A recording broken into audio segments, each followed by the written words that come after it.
people fail to stay calm because their emotions run the moment pressure rises.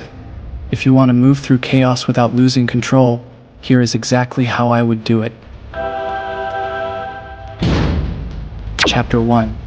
Why staying calm makes you untouchable. Most people fall apart under pressure because they react before they think. I don't operate like that.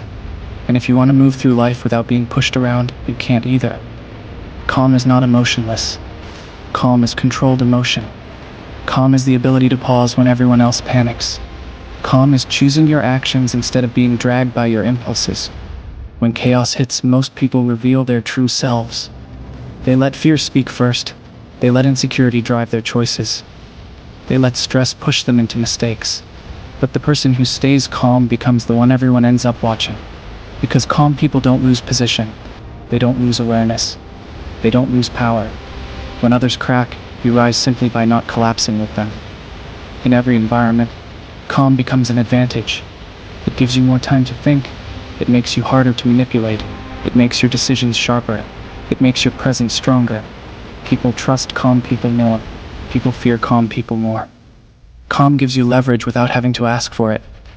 When you stay composed, you see opportunities others miss. You catch mistakes others hide. You notice details others ignore. Remaining calm is not a natural talent. It's a skill you build. It's a choice you make. It's a habit you maintain. You learn to sit with tension instead of escaping it. You learn to breathe through storms instead of running from them. You learn to slow your mind when everything speeds up. Calm becomes a weapon. Calm becomes a shield. Calm becomes your default state. And once you master it, you become someone chaos can't touch. Chapter 2. Control your first reaction. Your first reaction is the moment you either stay strong or lose control. Most people fail here because they act the second something triggers them. They speak too soon. They defend too fast. They panic without thinking. I don't rely on emotions to guide me in the first seconds. I rely on awareness. When something unexpected hits, I pause. I give myself a gap between the event and the response. This gap is your power. This gap is where discipline grows. This gap is where clarity lives. Instead of reacting, watch yourself react internally. Notice your heartbeat. Notice the tension. Notice the urge to respond. Then do nothing in that moment. Silence creates strength. Stillness creates advantage. When you pause, you regain control of the situation. The person who reacts first usually reveals their weaknesses. The person who waits reveals nothing. People can't read you if you control the first reaction. They can't predict your moves. They can't manipulate your emotions. They can't pull you into their chaos. You become unpredictable. You become stable. You become centered. Practice responding slowly even in small moments. Don't rush replies. Don't explode at inconvenience. Don't feed your impulses. Control the first reaction and the second will be smarter. Control the second and the third will be stronger. Calm starts with one simple choice. Don't react. Respond.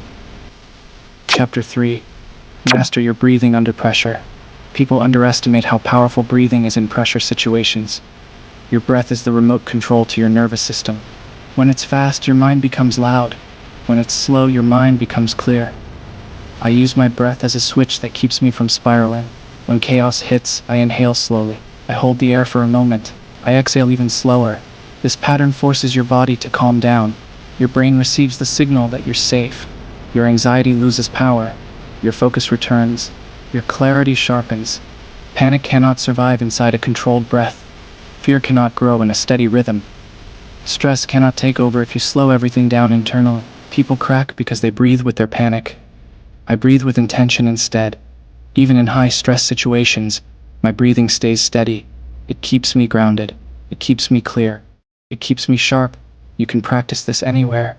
Before a difficult conversation, during an argument, in moments of uncertainty, when things feel like they're spinning too fast, your breath becomes your anchor. Your breath becomes your reset button. Your breath becomes your strength. Calm starts inside your body, and breath is the easiest way to take control of it. Chapter 4. Detach your emotions from the situation. If you let emotions control your judgment, you will always make the wrong move. Most people crumble because their feelings overpower their thinking. I don't allow that. I separate what I feel from what I need to do. Detachment is not lack of emotion. Detachment is mastery over emotion. It means you can feel something and still act logically. It means you don't let your mood dictate your choices. It means you don't let your fears push you into mistakes. When chaos hits, emotions rise. Fear rises.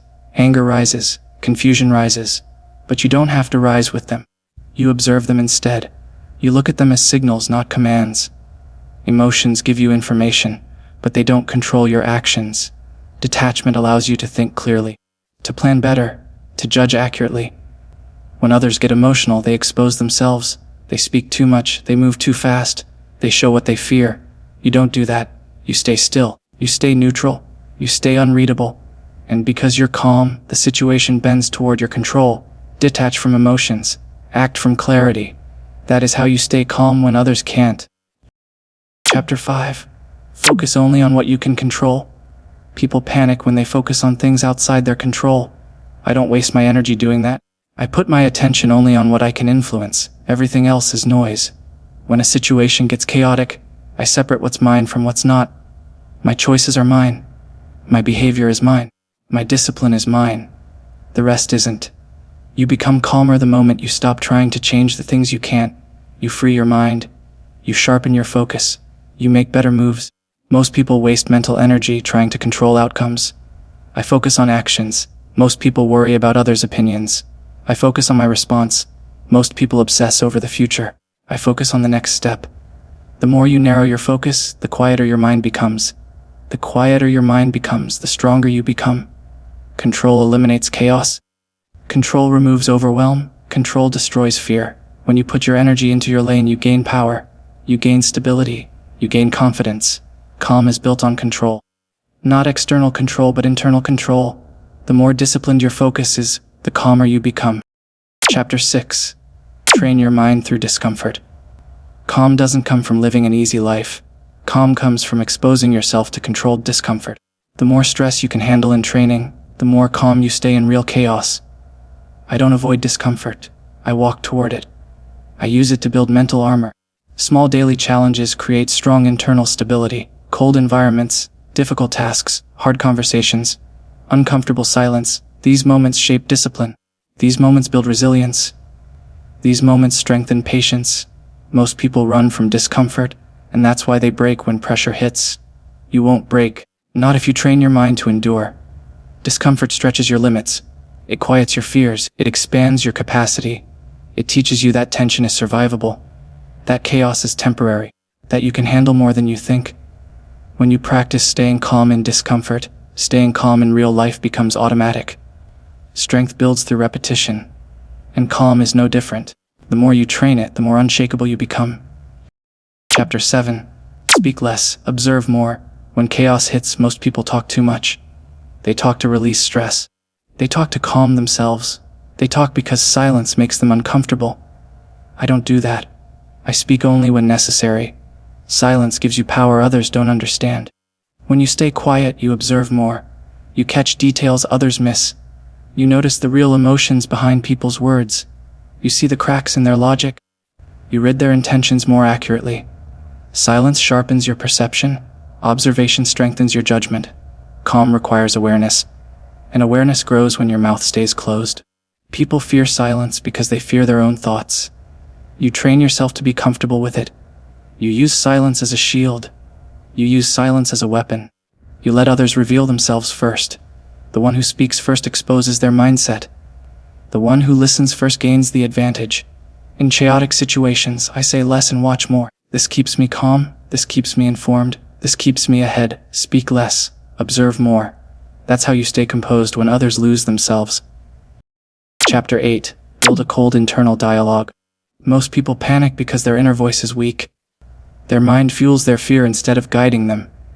You can't stay calm with a chaotic inner dialogue. I keep mine controlled and cold. My internal voice doesn't scream. It doesn't whine. It doesn't judge. It gives commands. It stays neutral. It stays sharp. It stays objective. When something goes wrong, I don't say, "Why is this happening?" I say, "What's the next move?" When I feel stress rising, I don't say, "I can't handle this." I say, "Slow down." When emotions spike, I don't say, "This is too much." I say, "Breathe." Your internal voice must become your calmest guide, not your loudest enemy. Your mind listens to your words, even the silent ones. So speak to yourself like someone in control. You don't panic, you don't exaggerate, you don't spiral. You give commands your body can follow. The colder your internal voice becomes, the clearer your actions become. Calm starts inside your head long before it shows in your behavior. Chapter 9. Develop unshakable patience. You can't stay calm if you rush everything. Chaos grows when patience is weak, so I build patience like a skill. I don't expect results instantly. I don't force outcomes. I don't fight the pace of life. I adjust to it. Patience lets you think while others react. It lets you wait for the right moment. It stops you from making emotional moves. Most people crack because they want control now. They want answers now. They want progress now. That urgency makes them unstable. Patience keeps you steady. Patience keeps you grounded. Patience keeps your mind quiet. I practice patience in small things first, waiting without checking the clock, listening without interrupting, finishing tasks without shortcuts. These moments strengthen mental endurance. They make chaos feel less overwhelming. The more patience you build, the less chaos affects you. The less chaos affects you, the calmer you become. Patience is not passive, it's strategic. It's powerful. It's a skill of people who don't break under pressure. Chapter 10. Become the eye of the storm. When chaos surrounds you, you decide whether you match the chaos or become its opposite. I choose to be the center, the quiet point, the still point, the eye of the storm. Everything can be moving around me, but I don't move unless I choose to. People panic because they think chaos demands a reaction. It doesn't. Chaos demands clarity. It demands focus. It demands presence. When you act from stillness, your actions carry more impact. When you move slowly, your movements are harder to predict. When you stay centered, pressure cannot break. I imagine myself as the stillest part of the situation, breathing slow, thinking clear, observing everything, acting only when the move matters. Calm becomes a strategy. Calm becomes your identity. Calm becomes the thing that separates you from the ones who fall apart. You're not escaping chaos. You're mastering your position inside it. You're not avoiding pressure. You're learning to operate under it. Become the still point in a moving world. Once you do, chaos becomes something you walk through without fear. Final thoughts. Calm is not something you're born with. Calm is something you build through habits, awareness, discipline, and sharp thinking. When others crack, you won't. When others panic, you'll stay centered.